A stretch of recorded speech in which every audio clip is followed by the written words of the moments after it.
eu acho que chegou no ponto de uma pergunta que eu queria fazer para você, que eu acho que é uma maneira de eu pensar em relação a ferrovias e em relação a empresas. Até a proclamação da República, todas as concessões de ferrovias no Brasil eram da iniciativa privada. Correto? Sim. Parece que de Petrópolis aqui não era, não é isso?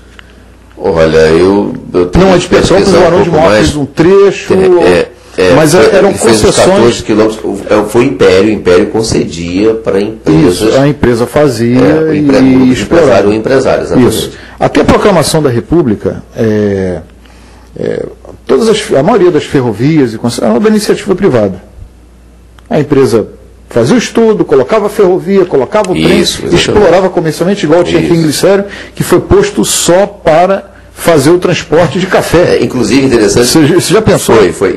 A nossa aqui, a do Imbitiba para Campos, que primeiro foi até Carapebus e depois foi até Campos, sim, essa ferrovia privada fez o canal do Imperador deixar de ser economicamente viável. Isso, foi inviável.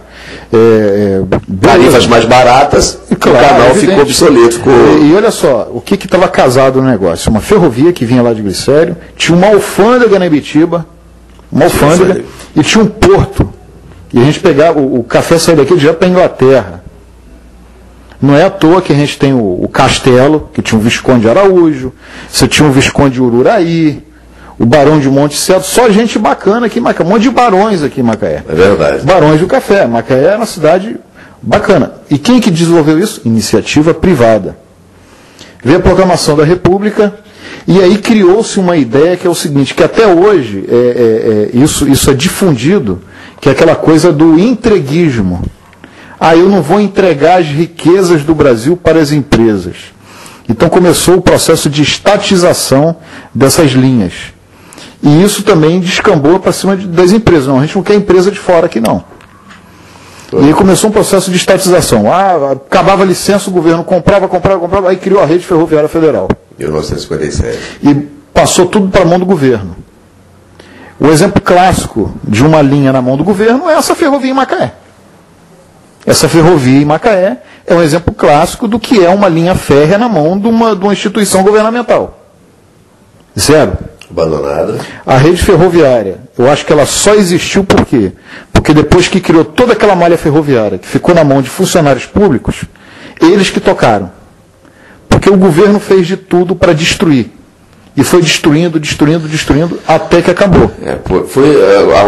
A decadência da ferrovia foi a partir do momento que se investiu muito em rodovia e deixou a ferrovia de lado. E depois, no momento em que o Brasil começou a captar recursos lá fora e vender commodities, a transportar e vender commodities a preços inferiores. Eu não sei como que Getúlio Vargas construiu a CSN. Como que ele resolveu fabricar aço? Eu não sei de onde que ele tirou essa ideia iluminada. Porque a gente só vive vendendo minério, vendendo petróleo, vendendo banana, açúcar e soja. Até antes da CSN a gente não fabricava um parafuso aqui. A CSN tem várias histórias de parentesco ali para poder... olha que loucura. Então, só que a CSN, o pessoal diz que a CSN não tinha que ser ali, né? Ali não tem porto e nem tinha minério, né? Então tem essa história também, porque... Exatamente, com certeza. Não era para interiorizar, porque era um lugar de bastante população, era um lugar de fácil acesso. Você vê agora a ideia do Porto do Açu. Porto do Açu. Tem um minério-duto que pega minério lá de Minas, joga lá no Açu, já está jogando em navio, já está exportando para a China. Olha só a loucura. Exportação de minério para fora do Brasil. Por que a gente não tem grandes siderúrgicas aqui no Brasil? Que não tem uma produção de aço? Por causa dessa ideia que foi criada desde a proclamação da República, que tudo quanto é empresa que vem se instalar aqui é entreguismo. Eu estou entregando as riquezas do Brasil. E isso traz para nós hoje uma herança muito ruim, que as pessoas não gostam de falar nisso. Elas não gostam de falar nisso. Não, tudo é entreguismo. E é uma maneira de tirar o corpo fora. Ou seja, eu não falo adjetivo de entreguismo, aí eu não preciso discutir. A palavra já resume tudo. Aí tu veja bem, a gente está falando da Petrobras, que está nesse problema de crise. A Shell comprou parte da BP, British Petróleo, que tem áreas de exploração de petróleo aqui no pré-sal que está parado, sem explorar, então a Shell comprou essa área. 90 bilhões de investimento. Então o que a Shell vai fazer? Olha só o detalhe, que eu acho muito interessante. Ela vai operar o porto lá da Nitilog, o Porto do Açu, ela vai construir uma refinaria e vai expandir os portos aqui no Brasil. Com um detalhe mais interessante, em 5 anos eles vão produzir 500 mil barris dia. Vão gerar emprego pra caramba, vão gerar royalties, vão gerar impostos a rola aqui no Brasil. O que tem de errado nisso? Me diz, o que isso é entreguismo? A gente precisa entender algumas coisas, Jonas. Eu não posso ser contra. Para eu ser contra alguma coisa, eu tenho que ter mais do que argumentos. Sim, é claro que baseado numa palavra só. Mas por que eu estou pegando isso aí? Mas qual é o gancho disso aí? Desculpa te interromper. Por que eu estou pegando o gancho disso? Porque é a história das ferrovias. Até a proclamação da República, bombava. Você tinha ferrovia para o Brasil todo, fazendo muitas coisas bacanas aqui no Brasil. Eles faziam muita coisa legal. A indústria, a iniciativa privada, os ingleses e outros, mas principalmente os ingleses, as companhias inglesas, construíram muitas ferrovias aqui. Eles ajudaram a desenvolver o país. Então, o que eu queria dizer para você é o seguinte, é que, eu vou repetir, as pessoas que dizem, você pode ser contra alguma coisa, até repetitivo por ser contra, mas você tem que ter alternativa.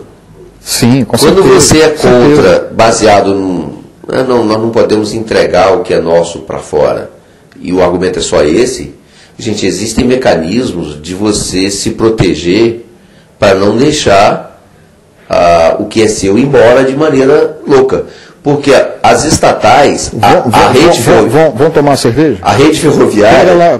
Pega lá um copo lá para a rede ferroviária, ela, estatal, fez com que produtos nossos fossem para o exterior. Com certeza. De uma maneira muito mais flagrante do que possivelmente uma empresa devidamente instalada, legalizada, vigiada, fiscalizada, exportando, pagando as taxas que tem que pagar. Que só tinha um trecho. A FCA é um exemplo disso. Os trechos que não são econômicos para ela, para. Mas é isso. Então, a questão da estatização, olha, eu sou socialista, eu tenho o socialismo no meu coração, mas não o socialismo peruca, aquele socialismo de imposição do governo participar de tudo. Eu sou socialista de oportunidades. Eu acho que todos nós devemos ter oportunidade para tudo. Quem não fizer, não fez porque não quis.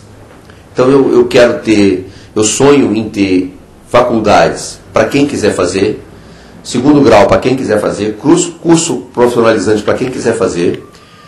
E essa questão de vestibular, isso me machuca muito, porque para mim vestibular é uma maneira de excluir, porque tem menos vaga do que candidato, entendeu? Então, a maioria fica de fora, né?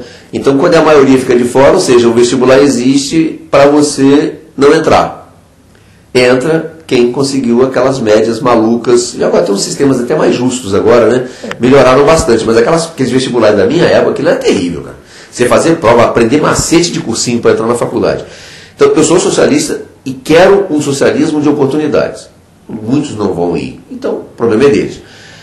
Agora, eu não sou contra essa questão de estatização de tudo. Eu tenho uma queixa muito grande quanto a isso, porque essas coisas atrasam. O governo é péssimo administrador por causa da política. A política partidária mal construída. Isso não é só no Brasil, não, no mundo, né? Eu sei, exatamente. Então a gente não fala muito que tem que aprender com o primeiro mundo.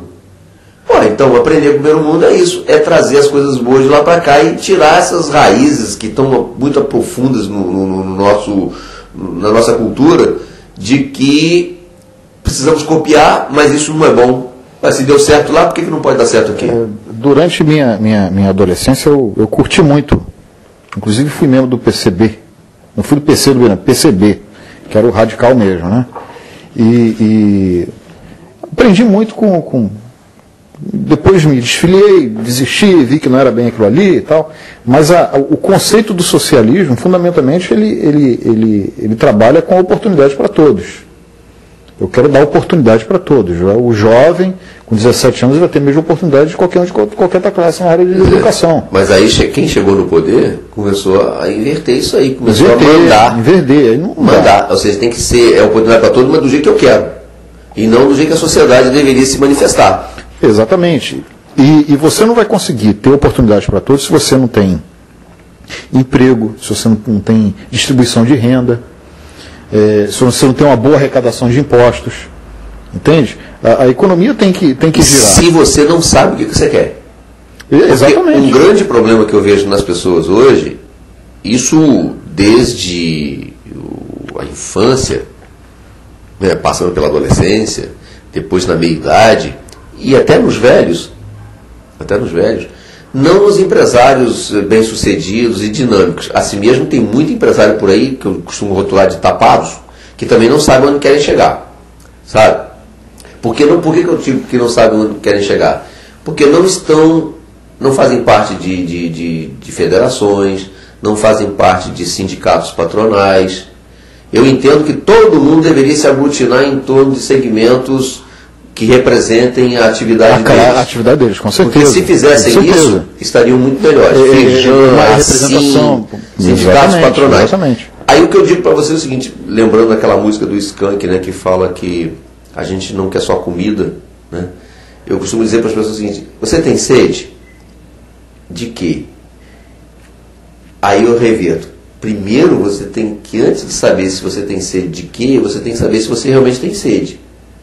Porque muitas vezes fala assim, não, eu tenho sede de cultura. Mas você tem sede? Para saber se tem sede de cultura, nós falamos muito da boca para fora. Aí por isso que acontecem essas discrepâncias. Socialismo peruca, socialismo do querer, mas não fazer.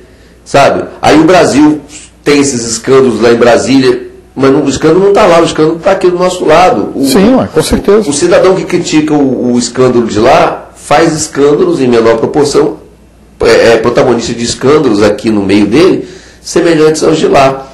Então nós precisamos mudar um pouco essa maneira de ver as coisas para criticar menos, entender mais da situação e não ficar rotulando como a questão do entreguismo, como a questão do que o bom é aquilo, mas eu não conheço daquilo, mas eu sei que o bom é aquilo, porque alguém falou. E a gente começou o nosso papo aqui falando exatamente sobre essa questão do valor do passado. O passado ele traz exatamente exemplos com que a gente analise e veja, olha, de repente esse modelo aqui vai fazer que eu consiga fazer algo melhor. Por isso que também eu disse, era bom botar o metrô para funcionar até lá nos Cavaleiros, que você vai ter vivência. Eu vou dizer, olha, já que eu vivenciei isso aqui, eu tenho condições de fazer melhor. Pode ser dessa forma. Tudo é vivência. Parado ali, né? E está parado. Se está parado, você não tem vivência nenhuma. Qual a vivência que tem ali? A vivência do zero, da coisa... Então, aí vem todos esses discursos, né, que dá um exemplo clássico de como que o Brasil não dá certo nas decisões quando as coisas estão na mão de governos. É o que eu falo novamente. A Luísio eu gosto dele como pessoa e tal, como prefeito também. Ele está fazendo muitos acertos aqui na mobilidade urbana da cidade. Agora, com relação ao metrô, está errado. Eu não vou concordar. Ponto.